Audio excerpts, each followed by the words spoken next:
Si ya eres fan de este canal, puede que notaras que soy muy fan del básquet. El problema es que mi socio y supercuñado Jeremy es un fervoroso hincha del fútbol, así que cada domingo me recuerda que el fútbol es una hermosa pasión de multitudes. Y hemos debatido cada domingo sobre cuál de los dos es más difícil, quién es el GOAT en cada deporte y cuál de los dos genera los mejores atletas. Y como saben, ya que soy muy nerd, esos debates siempre terminan igual, en la anatomía y la fisiología de estos atletas. Así que con la final de la Copa del Mundo tan cerca, este sería el momento ideal para aclarar una duda. ¿Qué es lo que le pasa al cuerpo humano después de jugar al fútbol por años y al máximo nivel de todos? Así que usando los cadáveres del lab, exploraremos cómo el corazón, los músculos, los tendones, los huesos y hasta el cerebro se adaptan a las locas exigencias del fútbol y ver las principales lesiones que se producen cuando estos sistemas se llevan al límite. Si alguna vez se preguntaron qué diferencia a los futbolistas de élite de nosotros, creo que hoy lo van a averiguar. Será un video para campeones. Así que entrémosle a la aventura fisiológica y anatómica.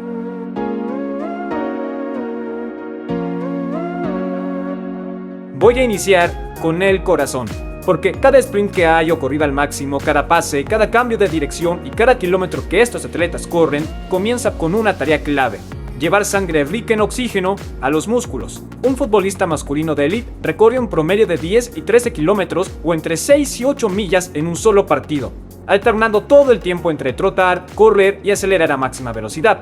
Para mantener esa exigencia a los 90 minutos, el sistema cardiovascular debe ser extraordinario, y en estos atletas sí que lo es. Años de entrenamiento terminan causando lo que comúnmente se llama corazón de atleta, o en la academia, remodelado cardíaco del atleta. En los atletas con entrenamiento de alta intensidad, el corazón se agranda y se hace más fuerte. El ventrículo izquierdo en particular puede aumentar tanto el grosor de las paredes como su diámetro interno. Esto le permite expulsar más sangre con cada latido. Y la cantidad de sangre que el corazón bombea con cada latido se conoce como volumen sistólico, por lo que el corazón de un atleta tiene un volumen sistólico mayor por lo que dije, ya que expulsa más sangre por latido.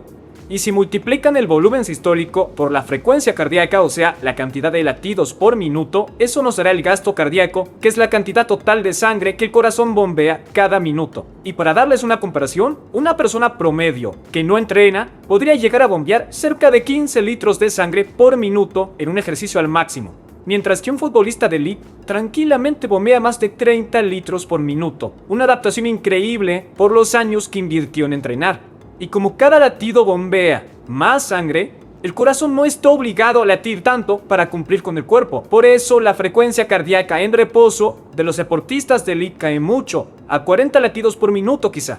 Bueno, estas adaptaciones no solo las tienen los que juegan un mundial. Tu corazón se adapta al ejercicio, como el de los que corren, los ciclistas, nadadores y el de muchos atletas de resistencia. Tienen muchos de estos cambios, solo que no son tan pronunciados como los que han competido y entrenado al más alto nivel y por años. Aunque tenemos una gran diferencia. El corazón de atleta es una adaptación totalmente normal por años de entrenamiento intenso, ¿no? Pero igual, a veces puede parecerse a la miocardiopatía hipertrófica, una enfermedad genética y una gran causa de muerte súbita cardíaca en atletas jóvenes. Aunque las dos condiciones parecen similares, son muy diferentes, y detectar cuál es cuál requiere una evaluación médica. Justamente por esa razón, los futbolistas se hacen controles cardiovasculares antes de la temporada o incluso antes de los campeonatos importantes.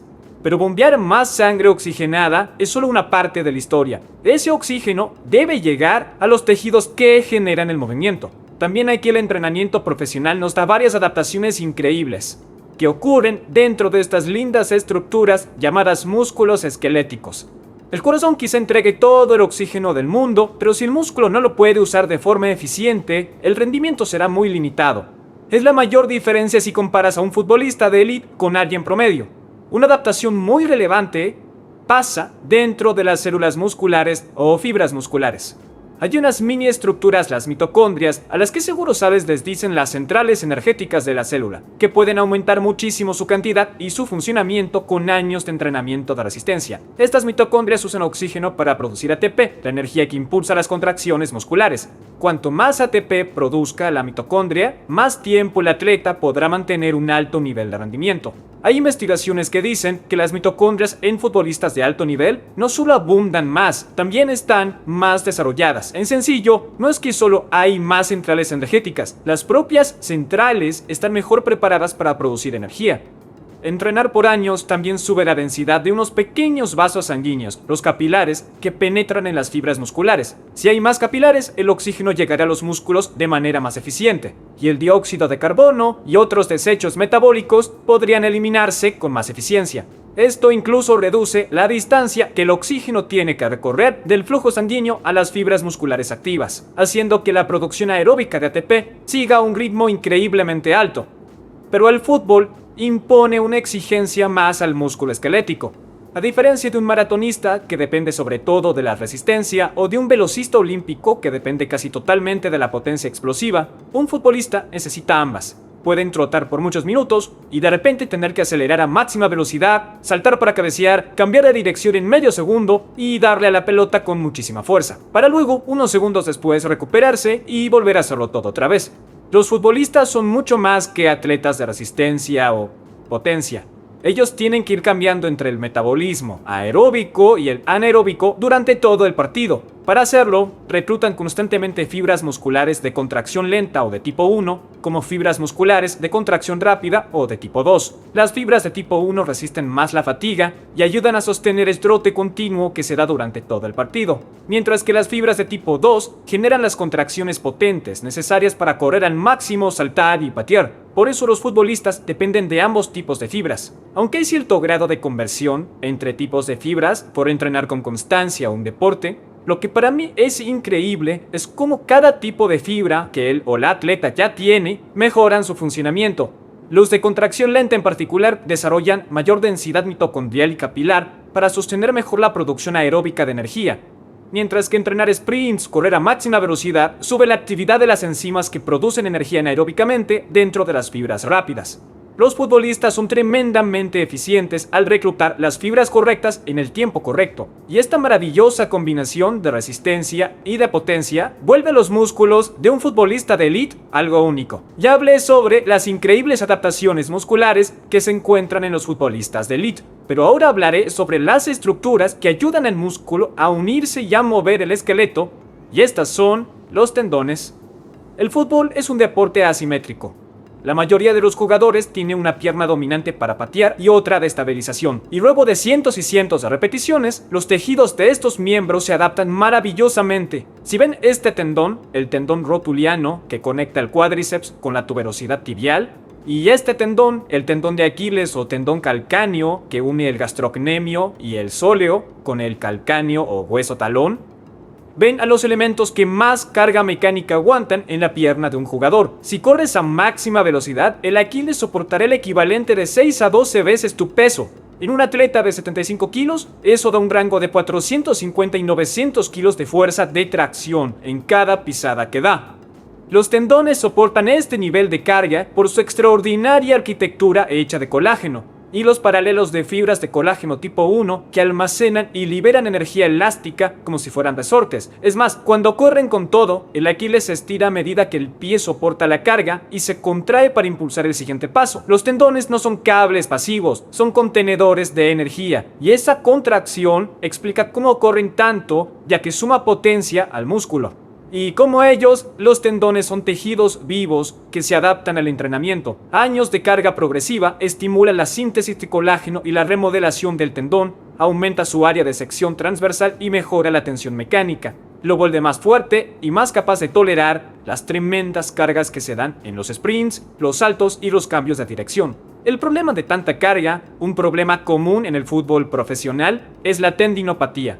Y no es que el tendón se rompe totalmente, aunque podría pasar. Es un proceso degenerativo en el propio tendón que provoca que el colágeno se desorganice, se engrose, que haya un dolor penetrante y constante que mejora cuanto más se entra en calor, aunque ese dolor regresa más tarde o luego de un rato. Según la evidencia actual, esto parece ocurrir cuando la carga acumulada que se ejerce sobre el tendón supera su capacidad de adaptarse y recuperarse, en especial cuando hay muchos partidos seguidos, lo que acorta el tiempo de recuperación. Al hablar de tendinopatías, tenemos que charlar sobre los otros problemas del mundial. Me refiero a otras lesiones también frecuentes, porque en cualquier campeonato ocurren lesiones. Ven el interior de la articulación de la rodilla, el ligamento cruzado anterior o LCA. Es una muy buena vista de él, y por si acaso el LCA es lo que agarro con la pinza. Ahora miren esta tremenda vista del LCA.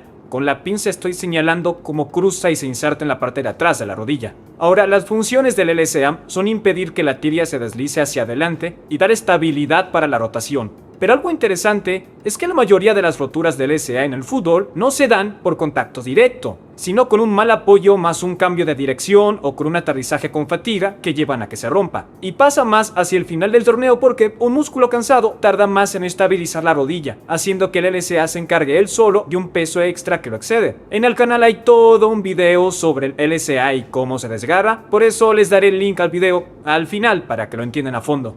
Otra lesión común o frecuente es la distensión isquiotibial. Aquí tienen los 3 músculos que componen este grupo muscular. Estadísticamente, la distensión de los isquiotibiales es la lesión relevante más común en el fútbol profesional. Y la anatomía nos explica por qué. En un sprint, lo que hacen los isquiotibiales casi parece una paradoja. Se contraen con fuerza para extender la cadera y al mismo tiempo se estiran rápidamente mientras la rodilla se extiende y la pierna va hacia adelante. Producir fuerza mientras el músculo se alarga es lo que en anatomía denominamos contracción excéntrica.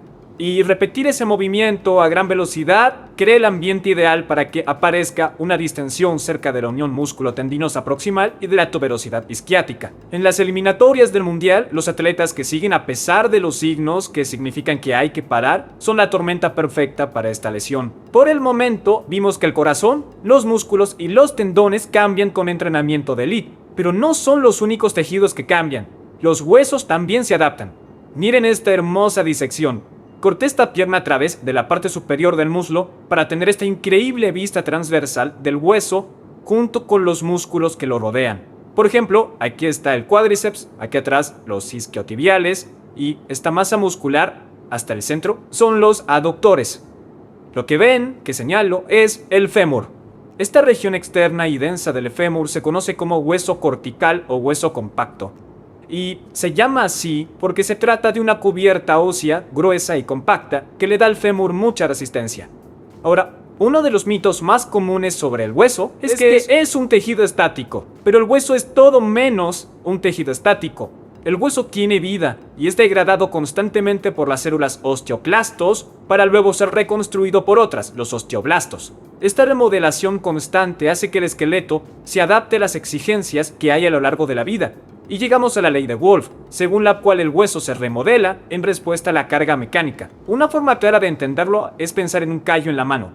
Levanten la pala, o usen la barra del gym, o toquen la guitarra, y la piel se engrosará justo donde se da la fricción. El hueso hace algo que es muy parecido, aunque más lento y a mayor profundidad. Exponer el esqueleto a cargas por años hace que se remodele para aguantar mejor esas fuerzas, reforzará las zonas que experimentan el mayor estrés. Este principio se ve con gran claridad en los futbolistas de élite. Como el fútbol es un deporte asimétrico, años de patear repetidamente con una pierna y apoyarse con la otra pueden producir diferencias medibles entre la pierna que es y la que no es dominante. Se demostró que muchos futbolistas de élite desarrollan diferencias de grosor y de densidad del hueso cortical en zonas puntuales del fémur y la tibia, aunque esa diferencia varía de atleta en atleta.